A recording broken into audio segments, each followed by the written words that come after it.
அதாவதுங்க ரெண்டு விஷயத்தை பார்க்கணும். ஒன்று தமிழக மக்களுக்கு, இன்னொன்று தமிழக அரசுக்கு. அதாவது ஒரு தனது சினிமாவின் மூலமாக ஒரு போதை மருந்து கலாச்சாரத்தை, மது குடிக்கக்கூடிய கலாச்சாரத்தை, வன்முறை கலாச்சாரத்தை, ரவுடி கலாச்சாரத்தை, டான்ஸ் ஆடக்கூடிய கலாச்சாரத்தை எல்லாம் உருவாக்கி அதன் மூலமாக ஒரு ரசிகர்கள் கூட்டத்தை உருவாக்கி அந்த ரசிகர்களையும் அதே மனநிலையில் உருவாக்கி இன்றைக்கு களத்தில் இறக்கி விட்டிருக்கிறார் விஜய்.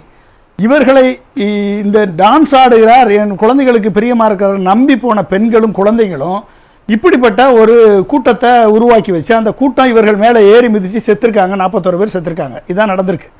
அப்போ இப்படிப்பட்ட ஒரு கூட்டத்தை உருவாக்கி வச்சுக்கிட்டு இந்த கூட்டத்தை வச்சு ஜென்சி புரட்சி வரும் என்று தேர்தல் பொதுச் செயலாளர் ஆதவர்ஜுனா சொல்றாரு அப்படின்னா, அதை பொருள் ட்வீட்டா போடுறாரு அப்படின்னா, நேபாள தமிழ்நாடு, பங்களாதேஷும் நேபாளுக்கும் தமிழ்நாடுக்கும் கம்பேரிசன் இருக்கா? கல்வியில, மருத்துவத்தில் அனைத்திலும் சிறந்த தமிழ்நாடு, இந்தியாவிலேயே தமிழ்நாடு சிறந்த மாநிலம். நீ நேபாளில் நடக்கக்கூடிய விஷயம், பங்களாதேஷில் நடக்கக்கூடிய விஷயம், ஸ்ரீலங்காவில் நடக்கிறதுக்கு கம்பேர் பண்ணி ஒரு ஜென்சி புரட்சி நடக்கும் சொல்லி யார் சொல்றது? சுரண்டல் லாட்டரி பின்னணியில் இருக்கக்கூடிய ஒரு நபர் அந்த ஆதவர்ஜுனா இன்னைக்கு அந்த கலவரத்தை தூண்டுறாரு அப்படின்னா, இவர்கள் ஏற்கனவே இந்த 41 பேர் உயிரிழப்புக்கு காரணமானவர்கள், பல்வேறு மாநாடு நடத்தி அதில் உயிரிழப்புக்கு காரணமானவர்கள், மயக்க படுகாயத்திற்கு காரணமானவர்கள், இவர்கள் அத்தனை பேருமே UAPA சட்டத்தில் அரெஸ்ட் பண்ணி உள்ள வைக்கணும். அப்ப இதை தமிழக அரசு எடுக்கல அப்படின்னா இது தொடரும். ஏன்னா இவர்கள் பயணத்தை தொடருவேன் என்று சொல்லியிருக்காங்க. தொடரட்டும், ஒன்றும் பிரச்சனை இல்லை. ஜனநாயக முறைப்படி போராடுங்க, ஜனநாயக முறைப்படி மக்களை சந்தியுங்க. அதை விட்டு இப்படிப்பட்ட ஒரு ஸ்டாம்பேடை கிரியேட் பண்ணி மக்களை கொல்லுவதில் நீங்க முனைப்பாக இருந்தீர்கள் சொன்னால் இவர்களை அனுமதிப்பது தவறு. எனவே தமிழக அரசு UAPA சட்டத்தை பயன்படுத்தி யாரெல்லாம் அரெஸ்ட் பண்ண முடியுமோ அரெஸ்ட் பண்ணுங்க, அரெஸ்ட் பண்ணி உள்ள வைங்க, மக்கள்கிட்ட போயிட்டு வரட்டும். இல்ல UAPAங்கிறது கொஞ்சம் அதீதமா என்ன அதீதமா? இப்ப ஜம்மு காஷ்மீர் லடாக்ல அரெஸ்ட் பண்ணி உள்ள வைக்கலையா?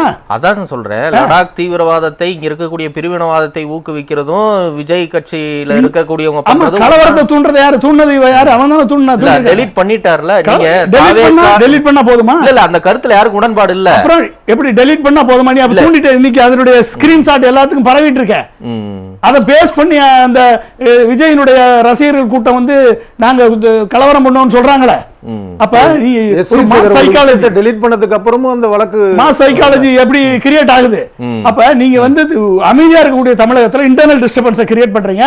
ஒரு பீஸ் அமைதியை குலைக்கிற நடவடிக்கையில, கலவரத்தை தூண்டுற நடவடிக்கையில நீங்க இறங்கி தேர்ந்தெடுக்கப்பட்ட அரசாங்கத்தை டிஸ்மிஸ் பண்ற லெவலுக்கு நீ இன்டர்னல் பீஸை டிஸ்டர்ப் பண்ணா இவர்கள் மேல UAPA சட்டத்தை பாயணுமா பாயக்கூடாதா? இந்நேரம் ஜெயலலிதா இருந்தா பாஞ்சிருக்குமா பாயாதா? அத்தனை பேரையும் உள்ள போயிருப்பாங்களா இல்லையா? ஸ்டாலின், திரு மு க ஸ்டாலின் அவர்கள் முதல்வர் ரொம்ப பெருந்தன்மையா நடந்து கொண்டிருக்கிறார். அது தேவையில்லை இந்த விஷயத்துல. ஏன்னா இவர்கள் மக்களுக்கு எதிரானவர்கள், தீய சக்தி. இந்த தீய சக்தி கடுமையாக தண்டிக்கப்பட வேண்டும்.